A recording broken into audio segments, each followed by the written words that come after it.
இன்னும் நினைவு கூறுங்கள், உங்களிடையே இரத்தங்களை சிந்தாதீர்கள், உங்களில் ஒருவர் மற்றவரை தம் வீடுகளை விட்டும் வெளியேற்றாதீர்கள் என்னும் உறுதிமொழியை வாங்கினோம்.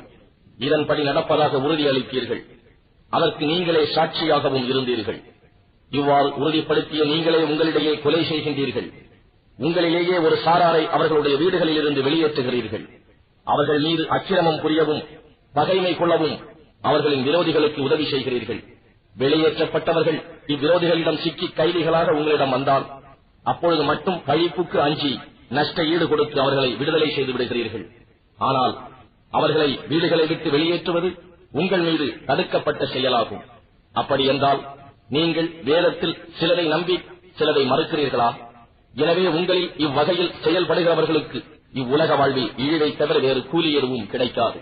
மறுமை நாளிலோ அவர்கள் மிக கடுமையான வேதனையின்பால் மீட்டப்படுவார்கள்.